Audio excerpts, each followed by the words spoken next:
Buckskin Dave here, and welcome to Scattergun Saturday. So anyway, I'm going to talk about scatterguns, and I'm going to shoot some scatterguns today, and starting out with this one here. So grab a cup of coffee, and let's talk scatterguns. So anyway, scatterguns. You know, scattergun started, I think we talked about this once before. Anyway, you know, your trade guns, your flintlock trade guns, your Indian trade guns, your brown bests, these were all smoothbores of the time. And what made them advantageous is you could shoot a slug out of it, or a ball. Like the best usually was like it's a 12 gauge ball, like a 72 caliber ball. The trade guns were somewhere in the 20 gauge. And so they shot a ball, or you could load them with shot.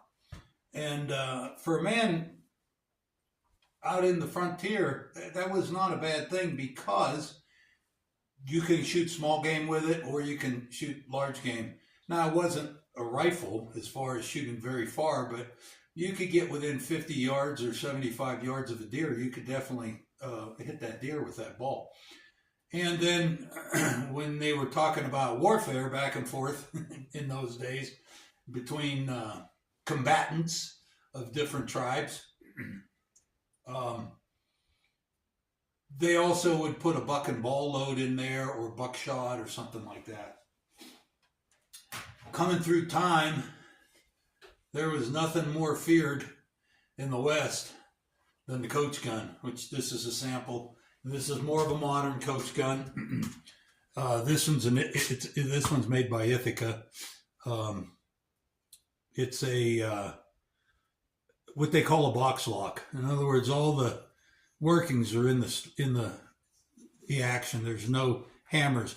When you cock it, when you open it, you drop out the rounds. You cock it for the next thing, and when you close it, then you just have to flip the safety. So.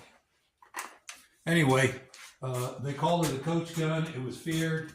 Usually had double-aught buck, and at close range, it would do some fun on a bad guy. So, anyway, with the shotgun that you saw me start out the video, I did a bunch of different things. Basically, that's a gun that I might tag along with me when I'm coyote hunting. If I think I'm going to call some coyotes in close, it's brushy, you know, and they might come in and be pretty close, and I'll use a shotgun, and that's one that I use. So I used it to just test out different stuff. One thing about a shotgun, no matter which kind you have, one like this, or if you're coming through time, coming forward, you get into the lever gun shotgun, the 1897 pump gun, which came out.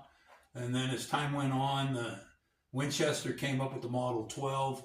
And then Remington had the 870, which is just one of the most famous pump shotguns, the Model 12 and the 870. And both of them are still out there now.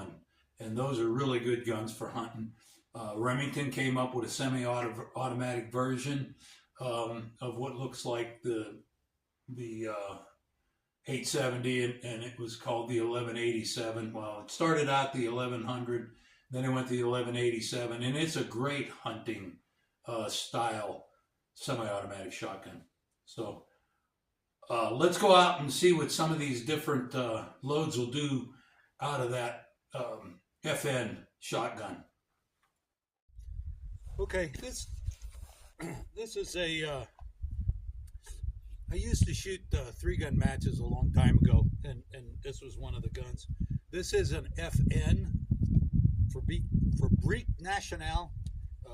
It's semi-automatic shotgun. It's set up with, it'll hold 8 in one, 8 in the chamber in one. Let's take a quick peek. Has a 20-inch barrel. What's nice about this one too, if you're shooting rifled slugs, it has a little flip-up sight. And then, of course, it's got places to put extra rounds, because that's one of the reasons I don't shoot 3-gun anymore. I can't afford to. They go through hundreds of rounds in a match, and it's tough to come up with the money to buy all that. when you're a retired man. Anyway, I do use this though for calling. If I'm going to have a shotgun with me when I'm calling coyotes, I kind of like to have this one. It only has a 20-inch barrel, but it does have a removable choke, so you can choke it down pretty good. But one of the things you need to know when you're shooting scatter guns, and if you're going to use them for a target like a coyote, or if you're going to use it in a defensive situation, you want to know what your pellets are doing at what range. And the first thing I'm going to shoot through this one here, these are double-aught buck, so there's 9 pellets in here. They're roughly 32, 38 caliber, and I'm going to shoot them at a target there at about 25 yards. That would be what I would shoot a coyote at. So let's see how this buckshot works through this one here. So I got a target out there. Let's give her a whirl.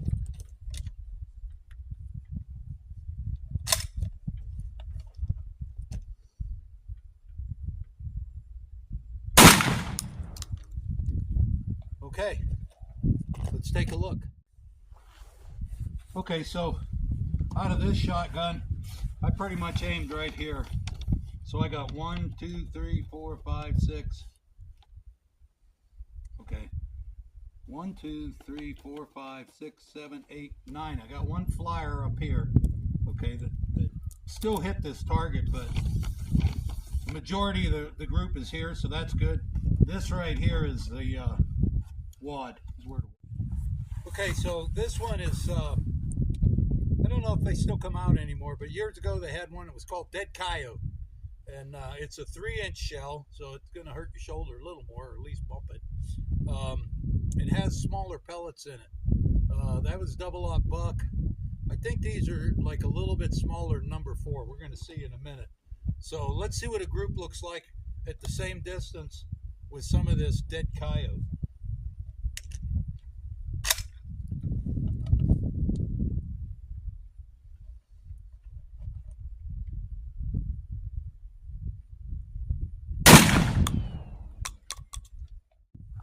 Okay, so those pellets look like they're more like number 2s with the hole here. And there's quite a few more of them. So the main group, of course the big ones here are the double-aught buck, but your main group is right here, your main pattern. But we still got, you get a lot of scatters on this. Here, there's even some way out here and a couple down here. But again, I aimed right here. So if you put that on the head of the coyote at that range, it's going to get the job done also, and probably not as much pelt damage because these are pretty small BBs. So this FN is what we're using to test the loads. This is an FN. It takes 3-inch Magnum shells. The only 3-inch I shot out there was that dead coyote. This is a really fun gun to shoot, and it's really reliable. And like I say, for taking it out when I'm calling coyotes, I put a strap on it, sling it over my back. It's pretty light, which isn't that much fun. These here are all for 3-gun shooting, you know, so you have extra rounds. This thing holds 8 rounds, and for a coyote hunt, I usually only put a couple in anyway, so no sense having to carry the extra weight. So anyway, well, let's go see what some of the other bullets do, or shotgun shells do out of this. Okay, I've got 2 of them here. One's called a tactical rifled slug. It's in the blue here. And then the other one's just a regular old federal rifled slug. They're both 2 3/4. If you're using it for home defense or something like that, this tactical stuff, it's also called low recoil, and it's a lot easier on your shoulder. And recoil is nice to have as little as possible affect you, because you can get on the target or another target faster if you don't have a lot of recoil, if you have less.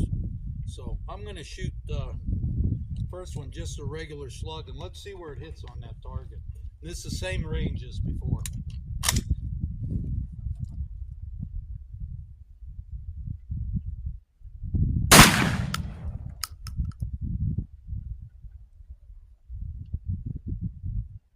Okay, that one went a little to the left.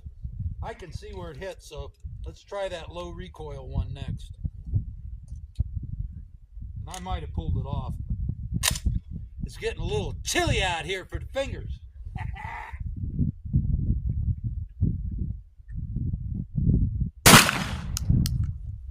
Okay, let's go check it out. Okay, so this here is the first shot with just a regular slug. And this was my aiming point, was right here. Now this is offhand shooting, but I should have got it closer than that. This one that has a little bit more of a tear, that's the wad. This here would be the slug right here. So it was up and down, it was in pretty good shape. Windage was off about 3 inches. The tactical slug, this would be the slug here. And it's kind of funny. The tactical one, the wad is below it. On the other one, the wad is above it. I don't know if that's because of the round or what the reasoning is, but anyway, the round went real close to where I aimed. So at 30 yards, the shotgun shoots pretty close to dead center. So this gun has a full choke. It has, you can interchange them. This one has a full choke in it. I got the case around here for it, I think, somewhere, and it's got, I think it has 3 choke tubes and a little wrench. And I've never put anything in it but full. With the 20-inch barrel for what I use it for, I want that type pattern. And we were shooting about 25 yards, and you can see what the patterns are. But it's very important to pattern the shotgun and know what you got. As we go on, I don't think every weekend or every Saturday will be Scattergun Saturday, but when we do some scattergun stuff, it'll be with some of the different guns. I want to load up the muzzleloader scattergun and play with it one day here coming down the road, and we'll throw a few scenes on there too. So anyway, let's go shoot some more. That's like what I'm supposed to be doing today.